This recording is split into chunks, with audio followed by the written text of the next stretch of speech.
The black teen being escorted off the luxury private jet was worth billions, but the captain had no idea whose son he'd just removed. 18-year-old Marcus Reynolds has exactly $43.75 in his checking account and 2 days before heading to college. The last thing he needs is this humiliation at Chicago Executive Airport, especially when he's already anxious about leaving home. But something about the way the flight attendant looked at him when he boarded made his stomach tighten. Her smile vanished the moment she saw him approach the aircraft steps. Rich passengers in designer clothes watched silently as security surrounded him. "I'm sorry, sir. There must be some misunderstanding," the captain said with practiced politeness. What happens next will change both their lives forever. But neither of them sees it coming. Before we jump back in, tell us where you're tuning in from. And if this story touches you, make sure you're subscribed, because tomorrow I've saved something extra special for you. If Marcus had known what this Wednesday would bring, he might have chosen another flight. But at 6:15 a.m., his phone lit up with a text that would set everything in motion. Private jet confirmed for 10 a.m. Dad's orders. Don't be late. The message from his father's assistant was as emotionless as the man himself. Marcus stared at the cracked screen of his iPhone, the same model he'd had for 3 years, despite his father owning a technology empire worth $23 billion. His roommate Jamal stirred on the other side of their shared basement apartment. "What's with the early text, man? Some girl can't wait to see you?" Jamal's voice was groggy with sleep, but his smile was genuine. Marcus shook his head, tension already building in his shoulders. "My father. He's sending a private jet to fly me to MIT. The words felt foreign in his mouth, embarrassing almost. While other freshmen would be driving cross-country with parents or flying coach with overpacked suitcases, he'd be arriving in a Gulfstream G650. "Damn, must be nice," Jamal said, but there was no resentment in his tone. He'd been Marcus's best friend since 9th grade, when they bonded over basketball and a shared love for engineering. Jamal didn't know the whole story. How Marcus's father, Richard Reynolds, had abandoned him and his mother when Marcus was just 5, only to reappear 13 years later when his tech company went public. By then, Marcus's mother had already worked 3 jobs to keep them afloat, sacrificing her health in the process. By then, Marcus had already learned to survive without a father. Their basement apartment was modest but clean. 1 bedroom, 1 bathroom, a kitchen barely big enough for 2 people to stand. The radiator clanks like it's dying, which it probably is. Their neighbor's TV bleeds through walls so thin they might as well be cardboard. In the kitchen, Marcus makes 2 pieces of toast and splits them 3 ways. Breakfast for him and Jamal. Mom's already gone. Started her shift at 4 a.m. because Wednesday mornings are when they prep for executive meetings, and someone's got to be there early. Walking to the bus stop, Marcus passes the technology repair shop where he's worked part-time throughout high school. Through the window, he sees Mr. Chen, who taught him everything about fixing broken smartphones and laptops. The skills that helped him win 3 consecutive state science competitions. The knowledge that secured his MIT scholarship. Preparing and narrating this story took us a lot of time, so if you are enjoying it, subscribe to our channel. It means a lot to us. Now back to the story. The security officer, a middle-aged man named Davis according to his nameplate, led Marcus back to the hangar. "Look, son," he said, his voice gentler now that they were away from the aircraft. "I don't know what your story is, but you can't just walk up to private jets claiming to be someone's kid." Marcus swallowed his anger. "I have ID. I am who I say I am." Davis shrugged. "ID can be faked. And, even if you are related to Reynolds, that doesn't mean you have clearance to board company flights." He pointed toward the parking lot. "There's a shuttle to O'Hare every hour. You can catch a commercial flight from there." Marcus checked his watch. Even if he left now, the earliest he could arrive at MIT would be late evening. Orientation activities began tomorrow morning. He'd missed the campus tour, the department meet and greet, chances to connect with other freshmen before classes started. All because his father couldn't be bothered to make sure his name was on a passenger list. He pulled out his phone and called the number he rarely used. His father's private line rang 4 times before going to voicemail. "This is Richard Reynolds. Leave a message." The voice was clipped, Authoritative. A stranger's voice. "It's Marcus. Your jet just left without me. Thanks for making sure I was on the manifest." He ended the call, knowing his father would hear the anger in those few words. Then he called his mother. Clara Reynolds answered immediately. "Hey, baby, are you in the air?" "No," Marcus replied, watching as the Gulf Stream disappeared into the cloudy sky. "Dad's jet left without me. Apparently, I wasn't on the list." The silence on the other end spoke volumes. When his mother finally spoke, her voice was calm. The kind of calm that came from years of managing disappointment. "Where are you now?" "Still at the airport. They're saying I should go to O'Hare, catch a commercial flight." "Do you have enough money for a ticket?" Marcus thought about the $43.75 in his account. A last-minute flight to Boston would cost hundreds. "No. I'll transfer what I can," his mother said. "It won't be enough for first class, but—" "Mom, no, you need that money." Marcus knew she'd been saving for months to help with his move-in expenses. "Then call him back," she said firmly. "This is his responsibility. Make him fix it." Before Marcus could respond, his phone buzzed with an incoming call. Unknown number. He said goodbye to his mother and answered. "Marcus Reynolds?" A woman's voice, professional and efficient. "Yes. This is Captain Sarah Chen of Reynolds Aviation. I understand there was a situation with your flight this morning." Marcus frowned, confused. "Reynolds Aviation? I thought the jet was from Reynolds Technologies." "No, sir. Reynolds Aviation is your father's personal flight service. Reynolds Technologies charters its aircraft from us." Her tone shifted slightly. "Mr. Reynolds has instructed me to apologize for the confusion this morning. There was a miscommunication regarding your travel plans." Marcus let out a bitter laugh. "Miscommunication. Right. A Reynolds Aviation aircraft is being prepared for you now," Captain Chen continued, ignoring his comment. "We'll be ready for departure in approximately 30 minutes. If you could return to Hangar 7, a representative will escort you to the correct jet." The call ended before Marcus could respond. He stared at his phone, unsure how to feel. His father had fixed the problem, as expected. But the solution only highlighted the disconnect between them.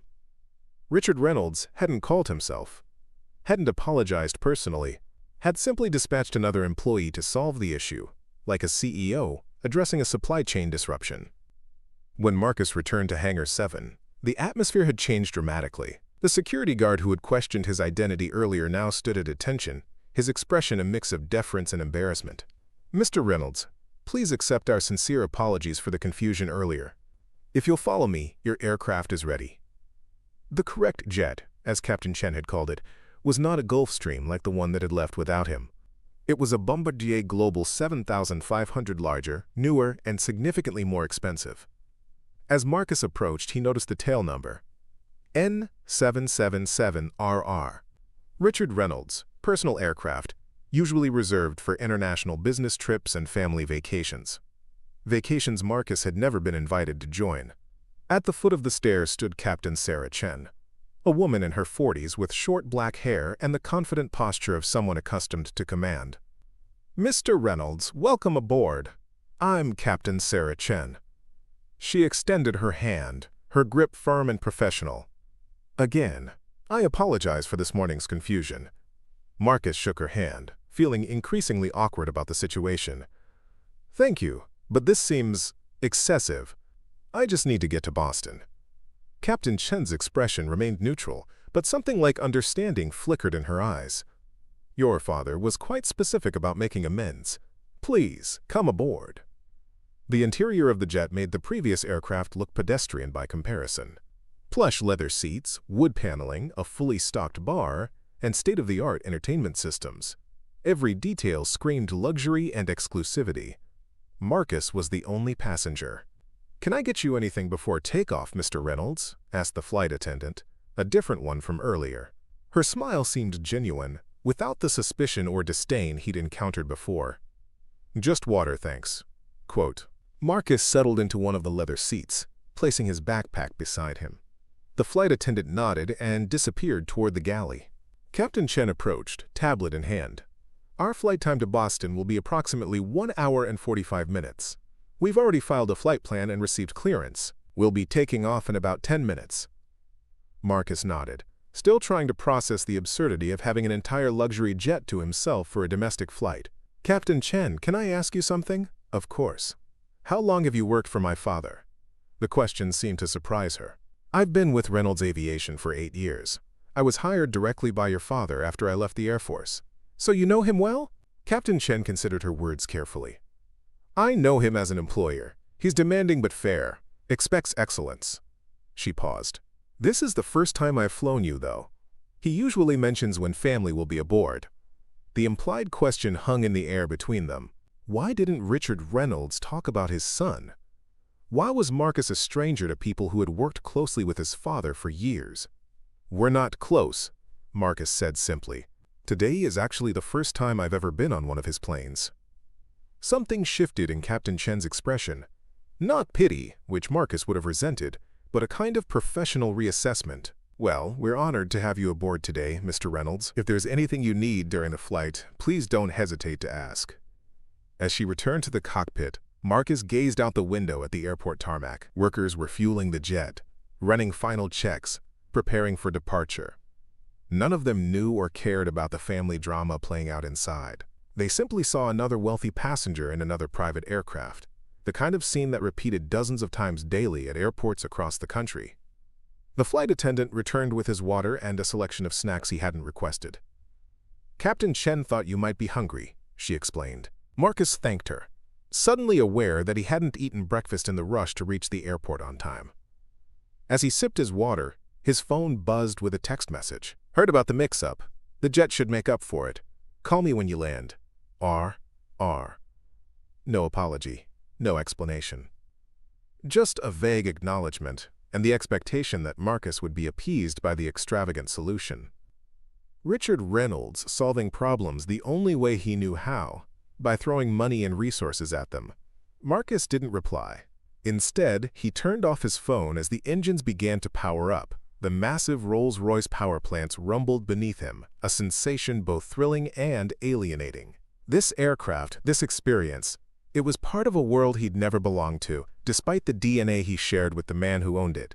As the jet taxied toward the runway, Marcus couldn't help but think about the contrast between this moment and the rest of his life. He'd grown up in modest apartments, attended public schools, worked part-time jobs since he was 15. His mother had clipped coupons and bought his clothes from discount stores, even after the child support payments stabilized. They'd lived with the constant awareness that financial security could disappear at any moment, a lesson Clara Reynolds had learned the hard way when her husband walked out. The takeoff was smooth, the climb to cruising altitude gentle and controlled. Captain Chen's voice came over the intercom, informing him they'd reached 40,000 feet and would arrive in Boston on schedule. The flight attendant offered him lunch, a choice of gourmet options that would have cost a week's pay at his repair shop job. Marcus declined, suddenly feeling claustrophobic despite the spacious cabin. The luxury surrounding him felt like a bribe, a substitute for the relationship his father had never bothered to build. The leather seat, soft against his back, seemed to mock him with its comfort. You don't belong here, it whispered. This isn't your world. Yet genetically, it was his world. Half of his DNA came from Richard Reynolds, tech visionary and billionaire.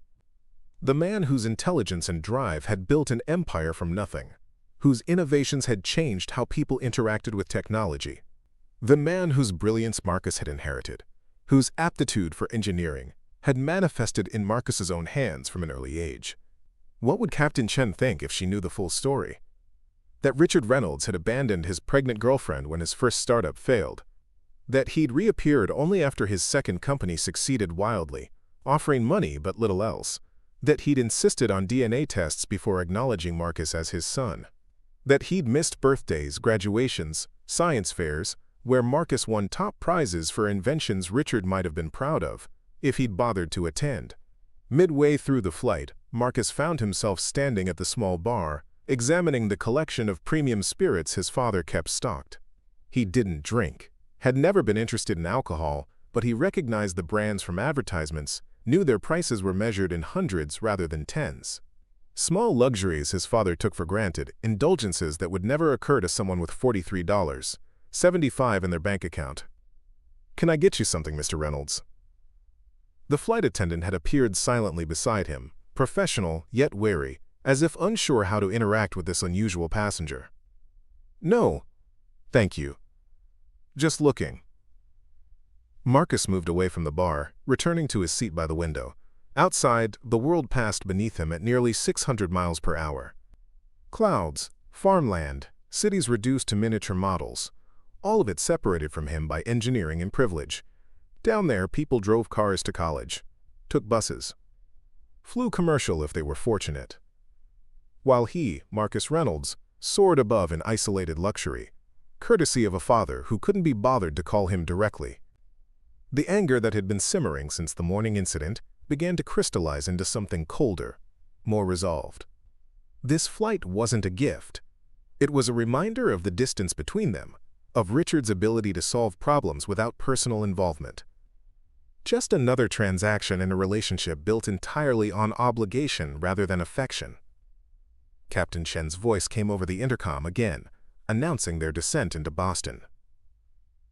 Marcus fastened his seatbelt, watching as the Massachusetts coastline came into view. Somewhere down there was MIT, the university he dreamed of attending since he was 12, solving math problems meant for students twice his age. He'd earned his place there through talent and hard work, not through his father's name or connections. His scholarship had come from his test scores and innovative science projects, not from a donation to the university's endowment. As the jet touched down at Boston's Logan International Airport, Marcus felt a strange sense of clarity. This flight, meant to solve a problem, had instead illuminated something important. He would never be comfortable in his father's world, nor did he want to be. The values his mother had instilled in him, hard work, integrity, compassion, were incompatible with the casual entitlement that characterized Richard Reynolds' existence. The jet taxied to a private terminal where a black SUV waited on the tarmac. As the engines powered down, Captain Chen emerged from the cockpit, approaching Marcus with the same professional courtesy she'd shown throughout the flight. "Mr. Reynolds, we've arrived in Boston. Your father has arranged transportation to take you to campus." She gestured toward the waiting vehicle. Marcus stood, gathering his backpack. "Thank you, Captain Chen. You and your crew have been very kind." Something in his tone must have revealed his thoughts, because Chen's expression softened slightly. "Permission to speak freely, Mr. Reynolds?" Marcus nodded, surprised by the formal request. "I've flown your father many times over the years," she said, lowering her voice. "Business associates, partners, even friends. But family, that's rare." She hesitated, choosing her words carefully. "In my experience, people like your father, they don't always know how to bridge certain gaps. Doesn't mean they don't want to." Marcus considered her words, wondering how much his father had told her about their situation. "With all due respect, Captain, some gaps exist because people created them intentionally." He extended his hand, but I appreciate the thought and the safe flight. As he descended the aircraft steps, the Boston air hit him, cooler than Chicago, carrying the faint scent of the ocean. The driver stood by the SUV, door open, waiting with the practiced patience of someone accustomed to serving the wealthy and powerful. "Mr. Reynolds?" The driver's tone held none of the skepticism Marcus had encountered earlier that day. No one was questioning his identity now, not with Captain Chen watching from the jet doorway, not with the Reynolds aviation aircraft gleaming behind him. "Yes," Marcus replied, handing his suitcases to the driver. "To MIT, please." As the SUV pulled away from the private terminal, Marcus didn't look back at the jet that had brought him here, his father's solution to a problem of his own creation. Instead, he looked forward, toward the campus where he would forge his own path, build his own future, define himself by his own accomplishments rather than his father's name or wealth. What he didn't know, as the distance between him and the aircraft grew, was that Captain Sarah Chen was already making a phone call, one that would set in motion events neither Marcus nor his father could have anticipated. Events that would force them to confront the chasm between them, and perhaps begin to build a bridge across it. But that bridge would be constructed on terms neither of them expected, through circumstances that would challenge everything they thought they knew about each other. The first hour at MIT passed in a blur of administrative tasks and orientation activities. Marcus's late arrival meant he was rushing to catch up, collecting his student ID, finding his dormitory, unpacking hastily while his roommate, a pale, lanky kid from Seattle named Alex, watched with barely concealed curiosity. "So that was your dad's private jet that dropped you off?" Alex finally asked, as Marcus arranged his modest collection of clothes in the small dormitory dresser. Marcus paused, uncomfortable with the question. "Yeah, it's complicated. Rich dad problems, huh?" Alex grinned, but the smile faded when he saw Marcus's expression. "Sorry, man, just making conversation." "It's fine." Marcus forced a smile, not wanting to start his college experience on the wrong foot. "My dad and I aren't close. Today was actually the first time I've ever been on one of his jets." Alex raised his eyebrows but had the good sense not to push further. Instead, he changed the subject, pointing to the MIT engineering orientation schedule posted on their door. "We've got department meet and greet in 20 minutes. Want to head over together?" The electrical engineering and computer science building was a modernist structure of glass and steel, its interior humming with energy and innovation. Hundreds of freshmen crowded the main atrium, clutching coffee cups and information packets, their faces reflecting a mixture of excitement and apprehension. Faculty members circulated through the crowd, introducing themselves to future students, answering questions about course requirements and research opportunities. "Marcus Reynolds?" A woman's voice cut through the general buzz of conversation. Marcus turned to find a professor approaching, her hand already extended in greeting. "I'm Dr. Evelyn Harper, department chair. We've been looking forward to meeting you." Marcus shook her hand, surprised by the personal recognition. "Nice to meet you, Dr. Harper. Your application essay on reconfigurable neural networks for adaptive control systems was exceptional," she continued. "One of the most innovative proposals I've seen from an incoming freshman in years." Before Marcus could respond, another faculty member joined them, a tall man with graying hair and intense eyes. "So this is the Reynolds prodigy," he said, studying Marcus with undisguised interest. "I'm Dr. James Wilson, Robotics Division. Your prototype for the miniaturized actuator system. Brilliant work." Marcus felt a flush of pride mingled with discomfort. He'd spent 18 months developing that prototype, working nights and weekends at Mr. Chen's repair shop, using salvaged parts and improvised tools. The recognition felt earned, but the Reynolds prodigy label stung, implying his success stemmed from his father's genetics rather than his own determination. "Thank you," he said simply, unsure how to navigate this unexpected attention. Dr. Harper seemed to sense his unease. "We're having a small reception for scholarship students in the Advanced Innovation track," she said, gesturing toward a side room. "Would you join us? There are some people I'd like you to meet." The small reception turned out to be an intimate gathering of about 20 students and a dozen faculty members. Marcus immediately noticed the diversity of the group. Different backgrounds, different nationalities, but all sharing the same intense focus, the same spark of innovation in their eyes. These were his peers, selected not for their family names or bank accounts, but for their intellectual potential. As Marcus circulated through the room, engaging in conversations about quantum computing, renewable energy systems, and biomedical applications for artificial intelligence, he felt a sense of belonging he'd rarely experienced. Here, no one cared about his connection to Richard Reynolds. They cared about his ideas, his solutions to complex engineering problems, his capacity for creative thinking. Dr. Wilson pulled him aside near the refreshment table, lowering his voice conspiratorially. "I should tell you, Reynolds Technologies has been a major contributor to our robotics program for years. Your father sits on our industry advisory board." The information landed like a stone in Marcus's stomach. "I wasn't aware of that." "Really?" Wilson seemed genuinely surprised. "I assumed that was part of why you chose MIT." "No," Marcus said firmly. "I chose MIT because it has the best engineering program in the country. My father had nothing to do with it." Wilson studied him for a moment, then nodded slowly. "Well, regardless of how you got here, we're glad to have you. The scholarship committee was particularly impressed by your independent research. Not many high school students build functional neural interface prototypes in their spare time." The conversation was interrupted by the arrival of Dr. Harper, accompanied by a young woman in a wheelchair. "Marcus, I'd like you to meet Sophia Zhang, one of our graduate students in assistive technology design." Sophia Zhang had sharp, intelligent eyes and a no-nonsense demeanor. "Dr. Harper says you've done work on neural interface systems," she said, bypassing small talk entirely. I'm developing advanced control mechanisms for mobility devices. We should talk. For the next half hour, Marcus and Sophia engaged in a detailed discussion of brain-computer interfaces, motor control algorithms, and the ethical implications of augmentative technology. It was the most stimulating conversation Marcus had experienced in months, possibly ever.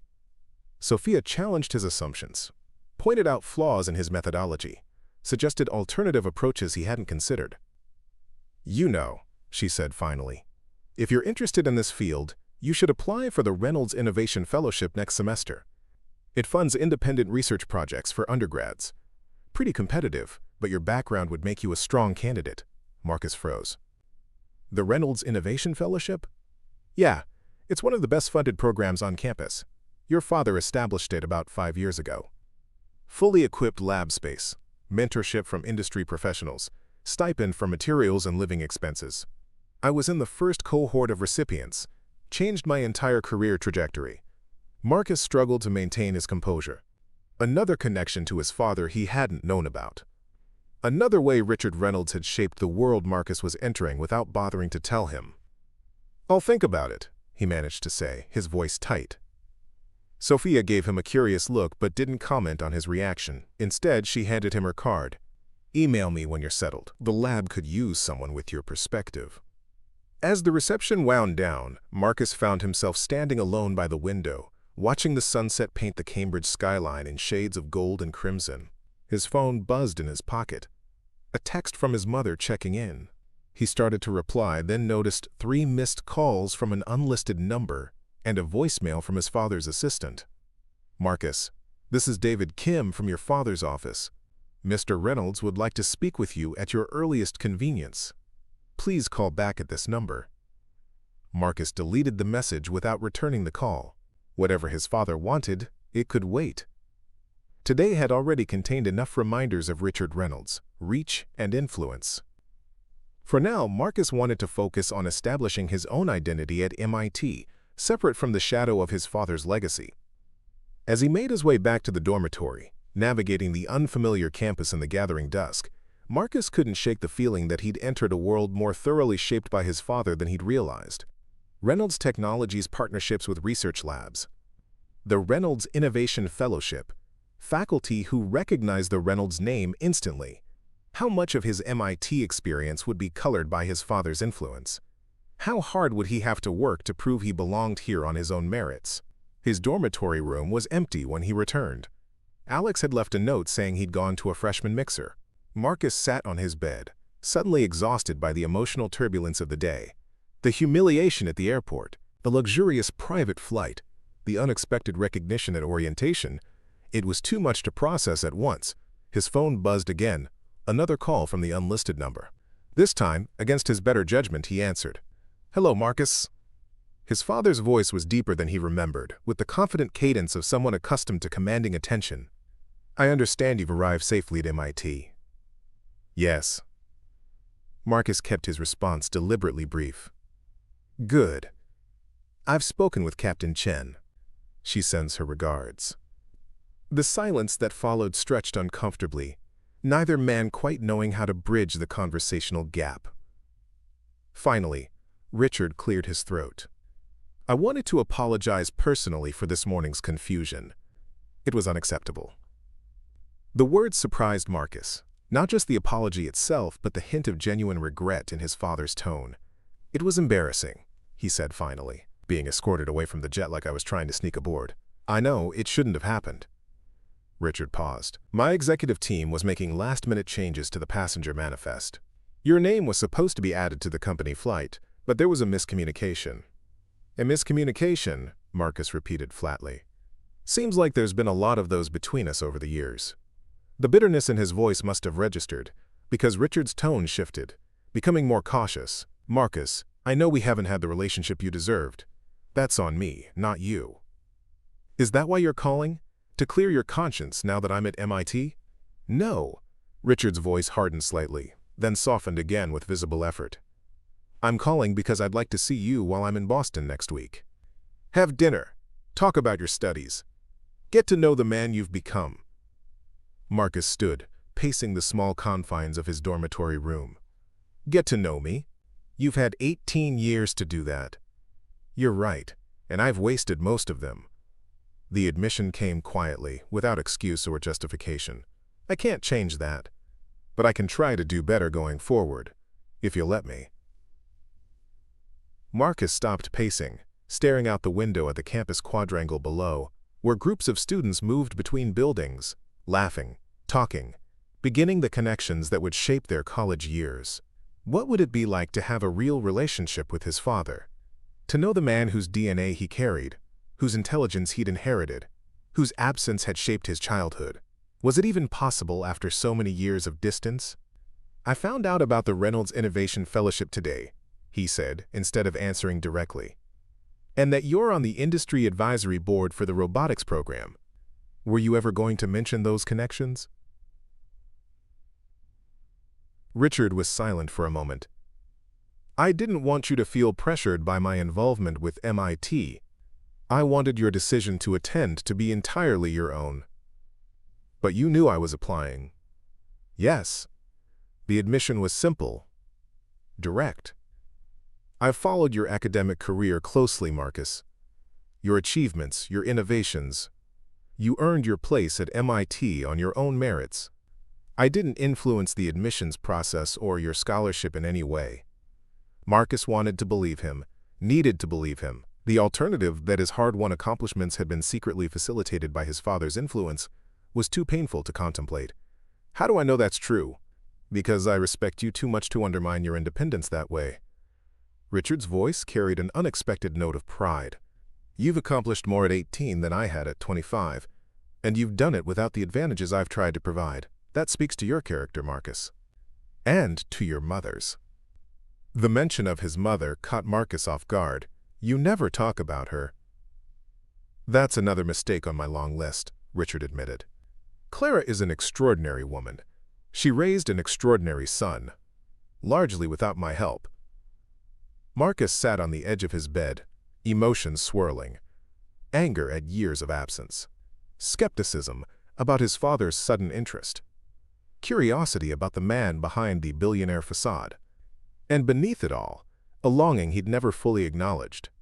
To know his father, to understand where he came from, to integrate that missing piece of his identity. Dinner? He said finally. That's all I'm committing to. One dinner. That's more than I deserve, Richard replied, relief evident in his voice. Thank you, Marcus.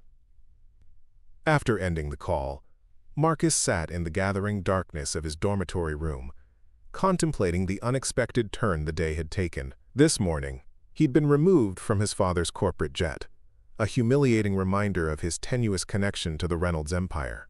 Tonight, he'd agreed to dinner with a father who claimed to want a relationship after 18 years of emotional distance. The symmetry was almost poetic, rejection and reconciliation, all in the span of a single day. Outside, the MIT campus hummed with activity, students finding their way, forming connections, beginning their academic journeys. Marcus would join them tomorrow, diving into orientation activities and preparatory coursework.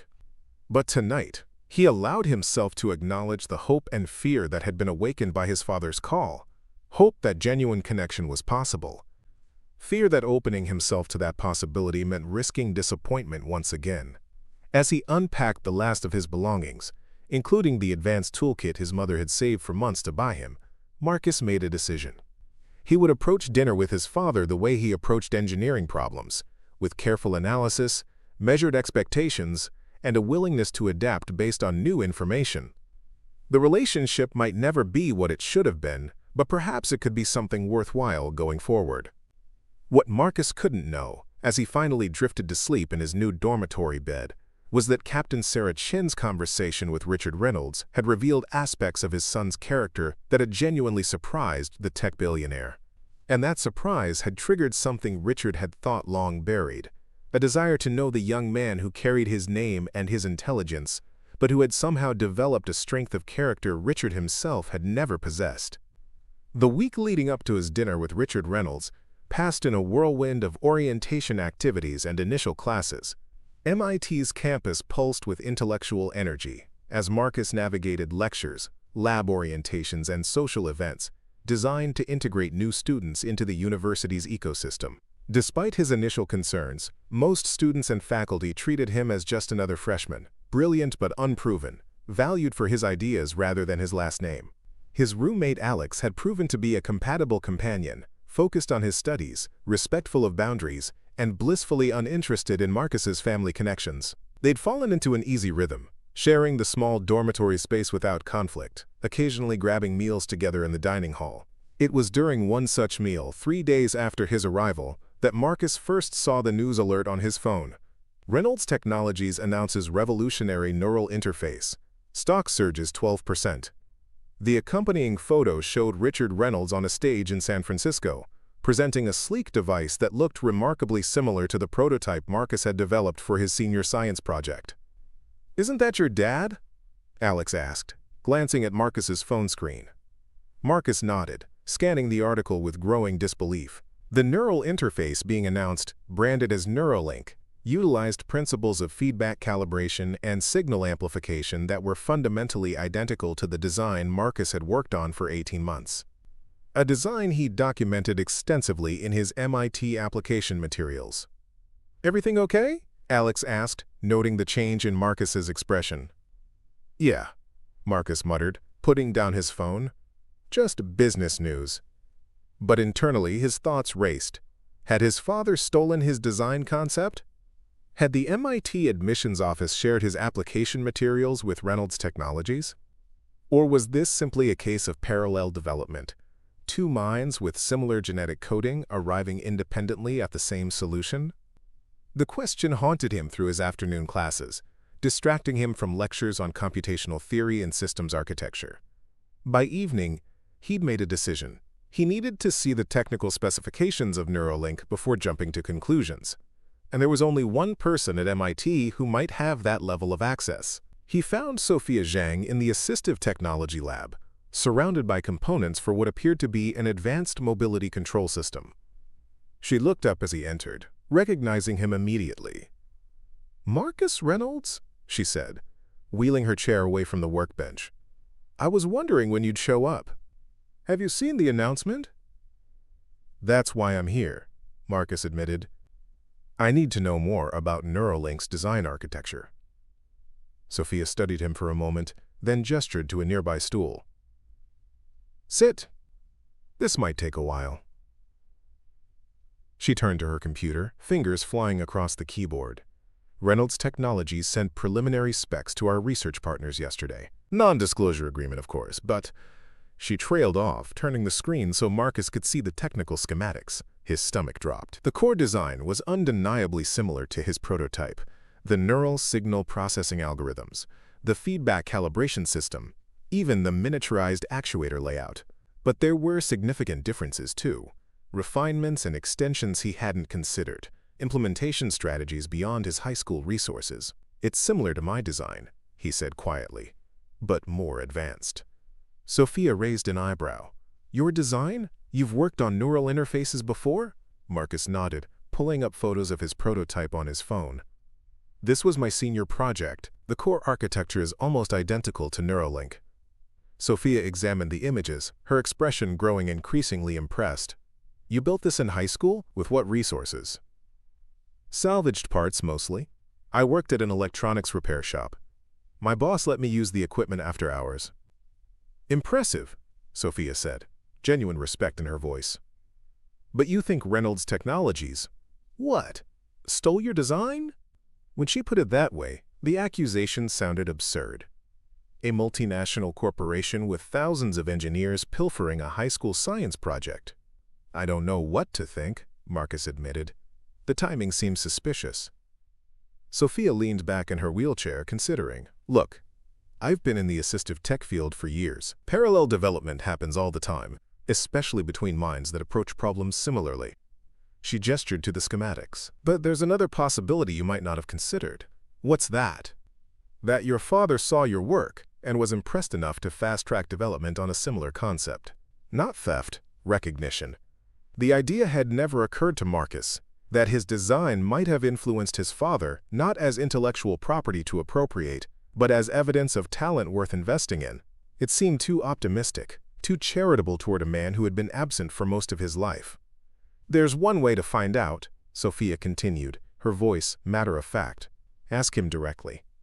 Marcus left the lab with more questions than answers, but with a clearer sense of what he needed to discuss with his father. The dinner, originally dreaded as an awkward exercise in small talk, had suddenly acquired greater significance. This wasn't just about their personal relationship anymore. It was about intellectual integrity, about respect for innovation regardless of its source. The restaurant Richard Reynolds had chosen for their dinner was Menton, one of Boston's most exclusive dining establishments, where a typical meal cost more than Marcus's monthly budget for textbooks. As the SUV his father had sent dropped him at the entrance, Marcus felt acutely aware of the contrast between his modest upbringing and the world of privilege his father inhabited. The maitre d' recognized the Reynolds name immediately, escorting Marcus to a private dining room where Richard waited alone. At 53, Richard Reynolds cut an imposing figure, tall and lean like his son, with close-cropped salt-and-pepper hair and penetrating dark eyes. He wore his success with the casual confidence of someone who had grown comfortable with wealth and power. "Marcus." Richard stood as his son entered, extending his hand. "Thank you for coming." The handshake was brief, formal, the greeting of business associates rather than family members. As they sat, Marcus noted the similarities between them that went beyond physical appearance. The same focused intensity, the same analytical gaze assessing variables and calculating outcomes. "You look well," Richard said, breaking the initial silence. "How are you finding MIT so far?" "Challenging. Interesting." Marcus kept his responses deliberately short, not yet ready to engage in casual conversation. A server appeared with water and wine, explaining the evening's tasting menu in elaborate detail. Richard ordered for both of them, with the practiced ease of someone accustomed to navigating exclusive restaurants, then dismissed the server with a polite but definitive gesture. "I saw the Neuralink announcement," Marcus said once they were alone, deciding to address the issue directly rather than engaging in small talk. Richard's expression revealed nothing. "I thought you might have. What did you think?"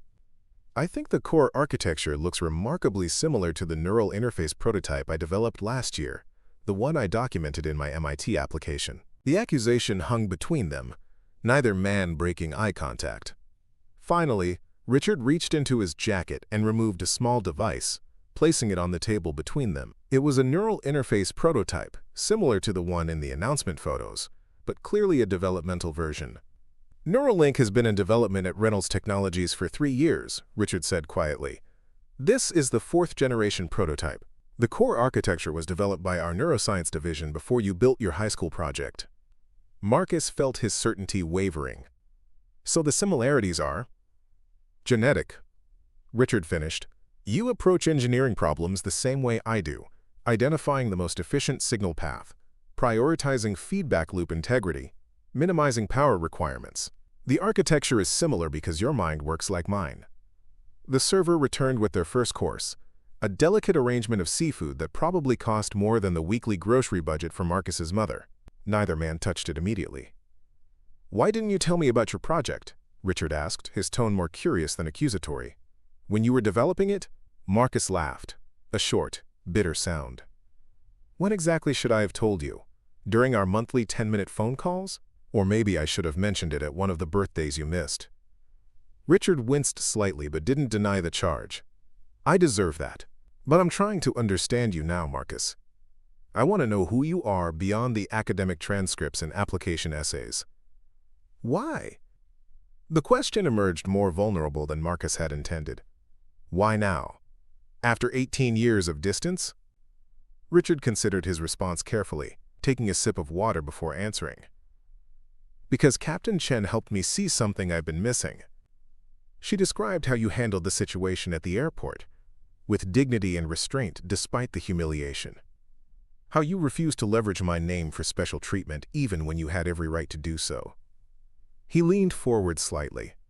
"She said you have a quality I lack, integrity that isn't situational or contingent on outcomes." The assessment was unexpected, as was the hint of something like admiration in Richard's voice. "Captain Chen doesn't know me," Marcus said, deflecting the praise. "No, but she's an excellent judge of character." She's seen how I operate for 8 years. The good and the bad. When she called me after your flight, she said something that has stayed with me. Your son has your intellect but none of your entitlement. You should be grateful for that. The server returned, replacing their untouched first course with the second, neither man acknowledging the interruption. I'd like to offer you an opportunity, Richard said once they were alone again. Not as compensation for the past, but as a recognition of your potential. Reynolds Technologies is establishing a new research division focused on neural interface applications for medical purposes. I'd like you to join the development team during your winter break. Paid internship, full creative control over your contributions. The offer was both generous and strategic, acknowledging Marcus's abilities while providing a structured opportunity for interaction. But it also raised concerns. Why would I work for a company that might view my innovations as their intellectual property? Richard smiled slightly, the first genuine smile Marcus had seen from him. You really are my son, always looking for the potential conflict of interest. He pulled out another document, sliding it across the table. This is a modified intellectual property agreement. Any innovations you develop during your internship would be jointly owned. Reynolds Technologies would have implementation rights, but you'd retain creative control and full publication privileges. Marcus examined the document, surprised by the favorable terms. Such arrangements were rare in the tech industry, where companies typically claimed full ownership of all employee innovations. Why would you offer this? Because I want to work with you, not exploit you, Richard replied simply. And because I suspect your innovations will be valuable enough to justify the concession. For the first time that evening, Marcus felt his preconceptions shifting. The man across from him wasn't quite the callous, opportunistic figure he'd imagined. There was calculation there, certainly, but also what appeared to be genuine respect for Marcus's abilities. I'm not looking for a father figure, Marcus said carefully. I grew up without one, and I've done fine. Better than fine, Richard agreed. Your mother raised an exceptional young man, one who's already demonstrating more wisdom than I had at twice your age. The mention of his mother seemed to loosen something in Marcus's chest. You never talk about her. Richard's expression softened, revealing a glimpse of old pain. Clara was the best thing that ever happened to me. I was nobody when we met, just another tech guy with big ideas and empty pockets. She believed in me when no rational person would have. He paused, weighing his next words. Leaving her was the worst mistake of my life. Not just because I missed watching you grow up, but because she was the only person who ever saw me as more than my ambitions. The admission carried the weight of long-held regret. For the first time, Marcus glimpsed the human being behind the billionaire facade, a man who had sacrificed personal connections for professional success, who had achieved extraordinary wealth, but lost the things that might have made that wealth meaningful. She never spoke badly of you, Marcus said, surprising himself with the concession. Even when we were struggling, she always told me to form my own opinions about you. That sounds like Clara.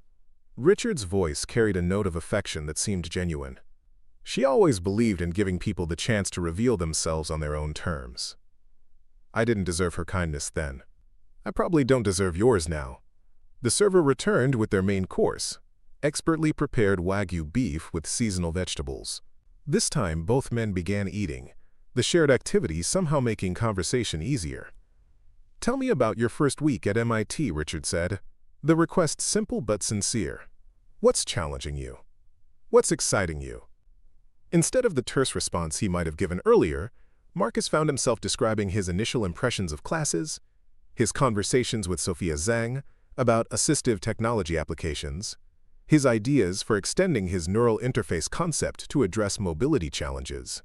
Richard listened attentively, asking insightful questions that revealed his own technical expertise without overshadowing Marcus's enthusiasm. As the meal progressed through dessert and coffee, the conversation gradually shifted from academic topics to more personal ground. Richard described his own college experience, the financial struggles, the all-night coding sessions, the first breakthrough that had set him on the path to success. Marcus shared stories about growing up with his mother, about the repair shop where he'd developed his technical skills, about the science fairs where he'd first realized his aptitude for engineering solutions. Neither man mentioned the years of absence directly again, but the awareness of that gap remained, an invisible presence at the table. What emerged, somewhat to Marcus's surprise, was not the resolution of old wounds, but the possibility of a new beginning, a relationship built on shared intellectual passion rather than obligatory family connection. As the dinner concluded and they stood to leave, Richard handed Marcus a small box. "This is for you," not as an apology. Nothing could adequately serve that purpose, but as a recognition. Inside the box was a precision multi-tool, unlike any Marcus had seen. Titanium construction, specialized attachments for electronics work, ergonomic design that fit his hand perfectly. Engraved on the handle was a simple inscription: "To forge new paths, RR." "I had it custom-made," Richard explained. "Based on the tools I saw you using in your project documentation. The attachments are designed specifically for neural interface work." The gift was thoughtful in a way Marcus hadn't expected.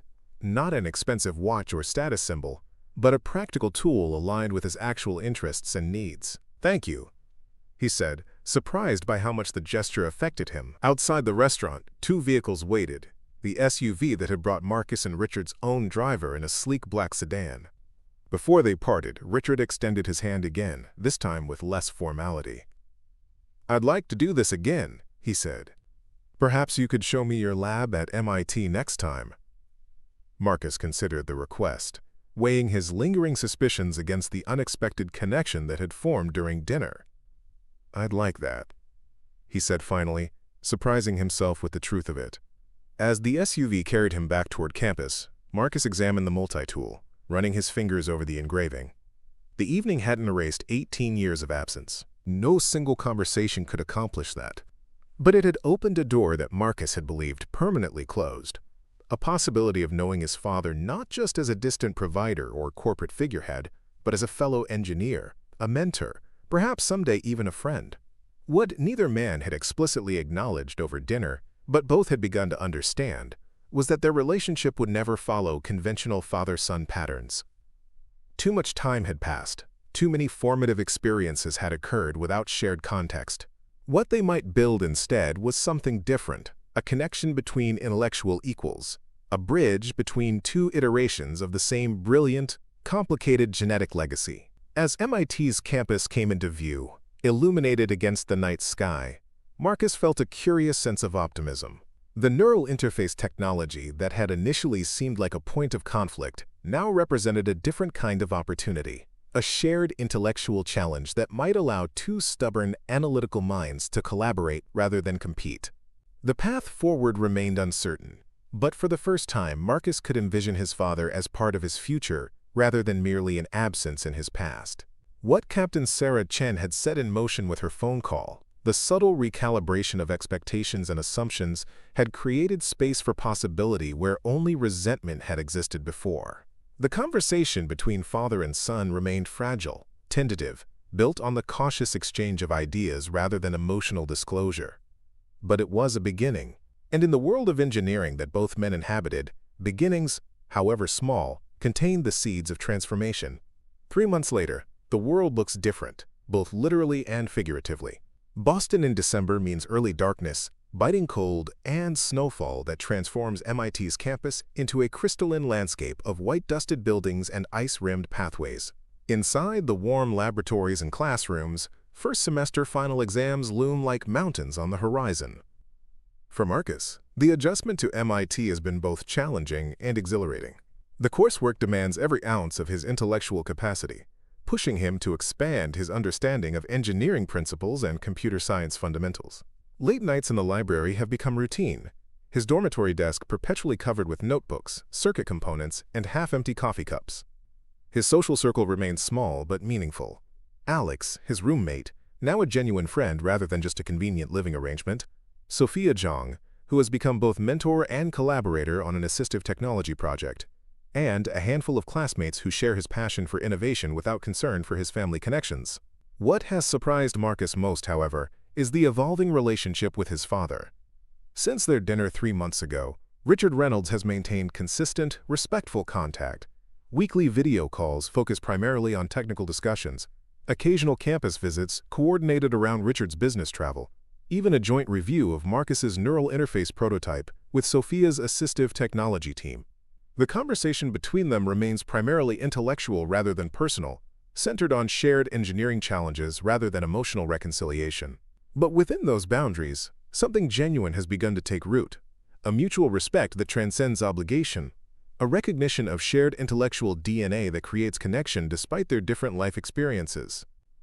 Today, however, presents a new test of that fragile relationship. Richard has invited Marcus to accompany him to New York for Reynolds Technologies' annual Innovation Summit, a high-profile gathering of engineers, investors, and industry leaders where the company unveils its most ambitious projects for the coming year.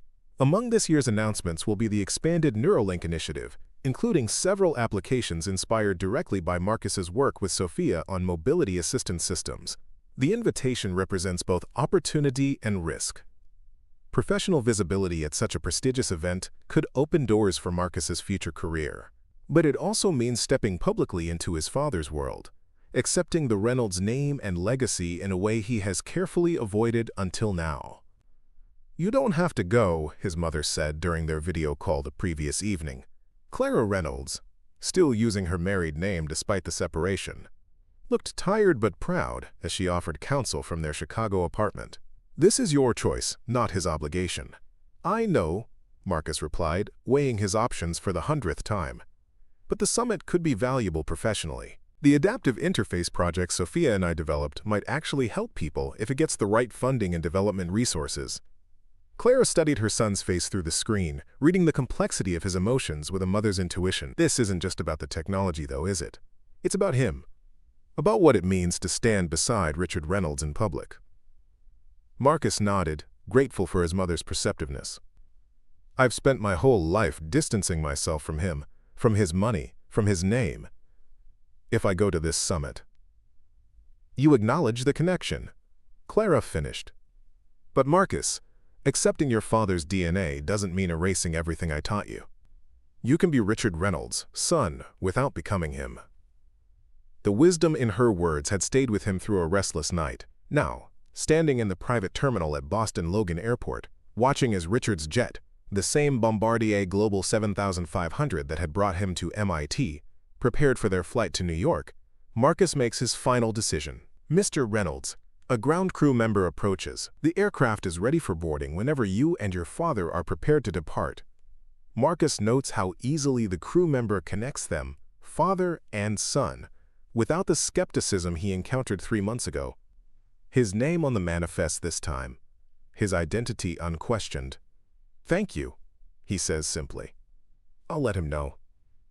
Richard Reynolds approaches from the terminal lounge, ending a phone call as he walks. At 53, he moves with the confidence of someone accustomed to controlling his environment. But there's a new awareness in his expression when he looks at Marcus, a recognition that some relationships can't be managed, like business assets. "Everything okay?" Richard asks, noting his son's contemplative expression. "Just thinking about the last time we were at this airport," Marcus replies. "Different circumstances." Richard winces slightly at the memory. "A mistake I won't repeat. Your name is first on the manifest today." The comment might seem trivial, a simple administrative correction, but Marcus recognizes it as his father's way of acknowledging past failures and committing to different behavior. Over the past 3 months, he's learned to decode Richard's communication style, to recognize when practical adjustments represent emotional concessions. "Captain Chen sends her regards," Richard continues as they walk toward the aircraft. "She's flying the Tokyo executive team today, otherwise she would have been our pilot again." The mention of Captain Chen, the unwitting catalyst for their reconnection, feels significant. "I'd like to thank her someday," Marcus says, "for what she said to you after my flight." Richard glances at him, surprised by the reference to a conversation Marcus wasn't supposed to know about. "She's an excellent judge of character," he says finally. "One of the few people who speaks absolute truth to me regardless of consequences." As they board the aircraft, Marcus notes how different the experience feels from his first flight 3 months ago. The luxury still seems excessive, the privilege still uncomfortable, but he no longer feels like an imposter in his father's world. He belongs nowhere and everywhere, a young man straddling different realities, different perspectives, different possible futures. The flight to New York takes less than an hour, Barely enough time for Richard to brief Marcus on the summit's agenda and key participants. The Neuralink presentation is scheduled for 2 p.m., with Marcus invited to demonstrate the adaptive interface application he and Sophia developed for mobility assistance. The company has assigned you a suite at the Four Seasons, Richard explains as they begin their descent. We'll have the morning to review the presentation materials, make any final adjustments to the demonstration setup. Marcus hesitates, then asks the question that's been lingering in his mind since the invitation. Why did you want me to come? You have engineers who could demonstrate the technology more effectively. People with years of experience presenting at these events. Richard considers the question with unusual care, setting aside the tablet with the summit agenda. Because the application was your idea, he says finally. The mobility assistance extension of Neuralink came directly from your work with Sophia Zhang. I believe in giving credit where it's due. The answer is straightforward, logical, the kind of professional courtesy any ethical company would extend to an innovative contributor. But Marcus senses there's more beneath the surface. And, he prompts. Richard looks out the window at the Manhattan skyline emerging through scattered clouds, then back at his son. And because I'm proud of what you've accomplished, he admits, the words coming with evident difficulty. I want my colleagues, my industry peers, to see the extraordinary young man you've become, not because of me, but despite my absence. The confession catches Marcus off guard, its emotional directness unusual for a man who typically expresses affection through practical support rather than verbal acknowledgement. Before he can respond, the captain announces their final approach, and the moment for deeper conversation passes. The Four Seasons Hotel rises like a gleaming monolith in Midtown Manhattan, its limestone facade and soaring windows projecting luxury and exclusivity. In the marble-floored lobby, Richard is immediately recognized, staff materializing to handle their luggage and expedite check-in procedures. Mr. Reynolds, welcome back. The manager greets them with practiced warmth. We've prepared the presidential suite as requested, and the junior suite for your son. Thank you, Anthony, Richard responds, then turns to Marcus. I'll meet you in the conference room on the mezzanine at 9 tomorrow morning. Get some rest. Tomorrow will be significant for both of us. As Marcus is escorted to his suite, a space larger than his mother's entire apartment in Chicago, he contemplates the strange duality of his existence. In this hotel, in this city, he is Marcus Reynolds, son of tech billionaire Richard Reynolds, accorded every privilege and courtesy based solely on his last name. At MIT, he is simply Marcus, freshman engineering student, valued for his ideas and innovations rather than his DNA. Which identity is more authentic? Which world truly belongs to him? The questions follow him into restless sleep, New York's lights glittering outside his window like distant stars. Morning brings clarity along with room service coffee. Marcus calls his mother, her voice grounding him as it always has. Remember who you are, Clara says simply. Not just Richard's son, not just my son, your own person with your own values. I'm nervous about the presentation, Marcus admits. What if I freeze up in front of all those people? His mother laughs gently. You've been explaining complex technology to confused adults since you were 12. Remember when you had to walk the principal through why your science project wasn't actually breaking the school's power grid? The memory eases his anxiety slightly. This is different. These are industry leaders, investors. People are just people, baby. Some wear nicer suits, but they all put their pants on one leg at a time. With his mother's wisdom fortifying him, Marcus meets Richard in the hotel's conference room, where presentation materials have been arranged for their review. The Neuralink demonstration includes video testimonials from early test subjects, technical specifications for investors, and a live demonstration of the adaptive interface application Marcus developed with Sophia. We'll need to make one adjustment, Richard says, reviewing the presentation slides. Your name needs to be added to the development team credits. I've already instructed the design department to update the materials. The acknowledgement is both professional and personal, recognition of Marcus's intellectual contribution and public association with the Reynolds name. Are you sure? Marcus asks. Some people might think I'm only included because I'm your son. Some people will always think that, Richard acknowledges. But we know differently. Your work speaks for itself, Marcus. The application design is elegant, efficient, and solves a problem our team had been struggling with for months. He pauses, meeting his son's gaze directly. I've made many mistakes as your father. Taking credit for your innovations won't be among them. The summit venue is the Javits Center, its massive glass facade reflecting winter sunlight across the Hudson River. Inside, the main exhibition hall has been transformed into a showcase for Reynolds technologies, latest innovations, interactive displays demonstrating quantum computing applications, sustainable energy solutions, and advanced medical technologies. As they enter through a private entrance, Marcus is struck by the scale of his father's corporate footprint. Hundreds of employees, thousands of patents, millions of dollars in research and development, all directed by the vision and decisions of one man. The same man who had been absent for most of his childhood, who had missed science fairs and graduations, who had prioritized building an empire over raising his son. Impressive, isn't it? Richard says, noting Marcus's expression as they survey the exhibition hall. It's overwhelming, Marcus admits. All of this from the company you started in a garage. 2 garages, actually.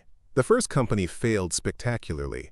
Richard's tone carries a hint of rarely displayed humility. Success wasn't linear, Marcus. There were failures, setbacks, mistakes along the way. He pauses, the subtext of their personal history hanging between them. Some costlier than others. Before Marcus can respond, they're approached by a group of executives in tailored suits, their expressions revealing both curiosity about Marcus and deference to Richard. Introductions follow, handshakes, business cards, the subtle assessment that occurs when powerful people encounter someone new in their circle. So you're Richard's son, says a silver-haired man identified as the CEO of a major investment firm. Following in your father's footsteps at MIT? Forging my own path, Marcus corrects politely but firmly. But yes, at MIT. The man laughs, clapping Richard on the shoulder. Chip off the old block, I see. Same directness. As they move through the exhibition hall, similar interactions repeat, people assessing Marcus through the lens of his father's achievements, looking for similarities, making assumptions about his future based on his DNA rather than his individual potential. Richard, to his credit, consistently highlights Marcus's independent accomplishments. Marcus developed the adaptive interface architecture while still in high school. He tells a group of potential investors.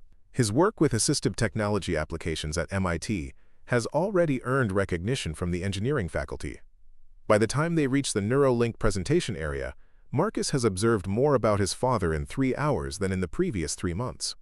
In this professional environment, Richard Reynolds is both commanding and collaborative, decisive without being dictatorial, respected without being feared.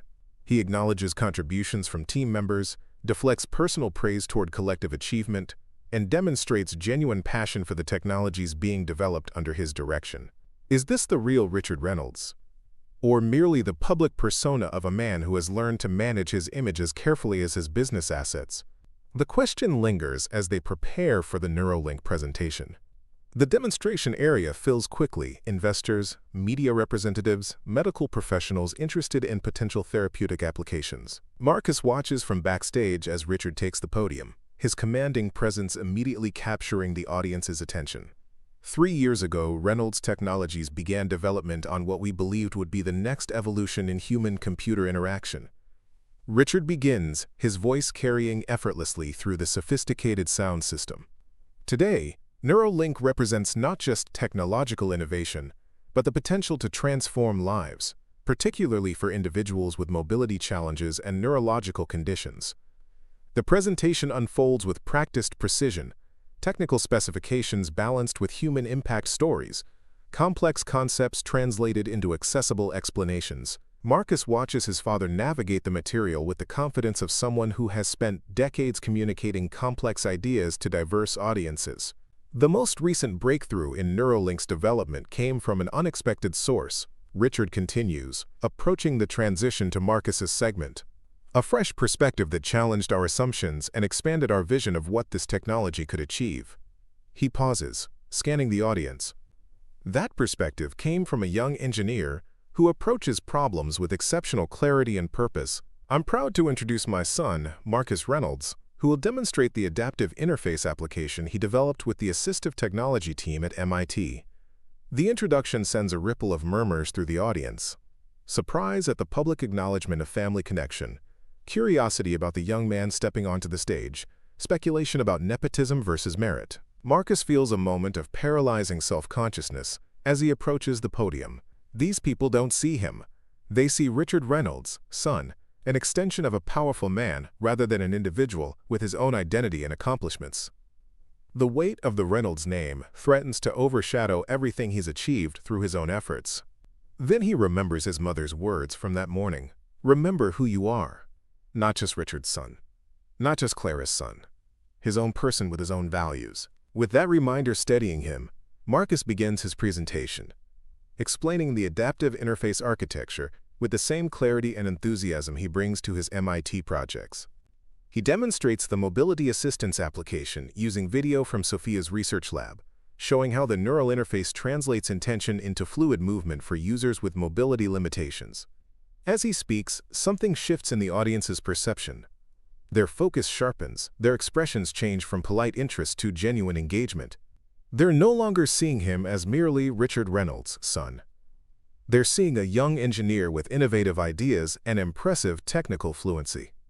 The key breakthrough came when we reconceptualized the feedback calibration system, Marcus explains, displaying the technical schematics on the massive screen behind him. Traditional approaches require extensive training periods for users to achieve reliable control. Our adaptive algorithm reduces that training time by approximately 78%, making the technology more immediately accessible for people with progressive conditions or limited therapy resources. Questions from the audience follow. Technical inquiries about signal processing, practical concerns about implementation costs, medical questions about compatibility with various conditions. Marcus handles each with confidence and honesty, acknowledging limitations where they exist, suggesting potential solutions where appropriate. Richard watches from the side of the stage, his expression revealing a complex mixture of pride, respect, and something that might be regret for the years of his son's development that he missed witnessing. When he rejoins Marcus for the conclusion of the presentation, there's a new dynamic between them. Not quite equality, given their age and experience differences, but a mutual professional respect that transcends their complicated personal history. The adaptive interface application will enter clinical trials next month, Richard announces as they stand together on stage. Under the joint direction of Reynolds Technologies, Medical Division and the MIT Assistive Technology Laboratory where Marcus continues his research. The announcement surprises Marcus. This partnership hasn't been discussed in their planning meetings. A glance at his father confirms this is intentional, a public commitment that will be difficult to withdraw or modify later. Reynolds Technologies is committed to making this technology accessible to those who need it most, Richard continues. That's why we're establishing the Clara Reynolds Foundation, named for Marcus's mother, whose compassion and resilience have inspired both of us in different ways. The foundation will ensure that financial limitations never prevent access to life-changing adaptive technologies. The second announcement stuns Marcus completely. His father has never mentioned creating a foundation, much less naming it after his mother. The public acknowledgement of Clara, her influence, her importance, represents a more significant shift than any of their private conversations over the past 3 months. As the presentation concludes to enthusiastic applause, father and son exit the stage together, moving to a private area behind the exhibition hall. For a moment, neither speaks, the weight of what just transpired hanging between them. "You should have told me about the foundation," Marcus says finally. "Would you have agreed if I had?" Richard counters. "I don't know, but Mom should have been consulted before you used her name." Richard nods, acknowledging the point. "You're right. I'll call her this evening, explain the concept, offer to change the name if she prefers." He pauses, studying his son's expression. "It wasn't a publicity stunt, Marcus. Clara deserves recognition for the values she instilled in you, values this foundation will embody in its mission." The explanation feels genuine, but Marcus remains cautious. 3 months of rebuilt connection cannot erase 18 years of absence. "Why are you doing this? The foundation, the MIT partnership, all of it." Richard considers the question carefully before responding. "Because Captain Chen was right about you," he says finally. "You have my intellect, but none of my entitlement. You understand that innovation should serve people, not just profits." He looks out toward the exhibition hall, where his company's technologies are being showcased. "I've built something significant, Marcus. But its future impact, whether it makes the world better or just more efficient, depends on the values guiding its development. Your values. The implication hangs unspoken between them. Richard Reynolds is not just acknowledging his son. He's considering his legacy, contemplating how Marcus might someday influence or even guide the company he built. "I'm not interested in running Reynolds Technologies," Marcus says, addressing the unspoken suggestion directly. "That's not my path." "I'm not asking you to," Richard responds. "I'm asking you to help ensure its innovations serve the right purposes, starting with Neuralink." He extends his hand, not the formal business greeting they've used before, but something more meaningful. Partners in this project. Father and son and everything else, at whatever pace you're comfortable with. The offer represents everything Marcus has consciously avoided for years: connection with his father, association with the Reynolds empire, the complex intersection of personal and professional identities. But it also represents opportunity, the chance to ensure technologies he helps develop reach the people who need them most, the potential to influence ethical practices within an industry-leading company. Marcus takes his father's hand, the handshake sealing an agreement more nuanced than either could fully articulate. "Partners," he confirms. "The rest, we'll figure out along the way." As they return to the exhibition floor, Marcus notices Captain Sarah Chen standing near the entrance, watching their interaction with evident satisfaction. Their eyes meet briefly, acknowledgement passing between them of the role she played in initiating this reconciliation, this cautious rebuilding of a relationship that might never be conventional, but could still be meaningful. 3 months earlier, Marcus Reynolds had been escorted off a private jet, his identity questioned, his connection to his father dismissed. Today, he stands alongside that same father, his contributions publicly acknowledged, his values actively shaping the future of technologies that might improve countless lives. The reconciliation remains imperfect, the relationship still evolving. Richard Reynolds will never be the father Marcus deserved in childhood. Too much time has passed. Too many formative experiences occurred without shared context. But what they might build going forward, a connection based on mutual respect, shared intellectual passion, and complementary values, offers its own unique potential. As they move through the Innovation Summit together, Marcus realizes the most significant journey isn't the one that brought him from Chicago to Boston on a private jet, or from Boston to New York for this presentation. It's the internal journey from rejection to reconciliation, from bitterness to cautious hope, from defining himself in opposition to his father, to defining himself on his own terms while acknowledging his complete heritage, both his mother's compassion and his father's ambition, both Clara's resilience and Richard's vision. Identity isn't binary but multifaceted, inheritance not just genetic but chosen through the values we prioritize and the actions we take. Marcus Reynolds, son of Clara and Richard, student of engineering, innovator with purpose, carries forward the best of both parents while charting his own distinctive path.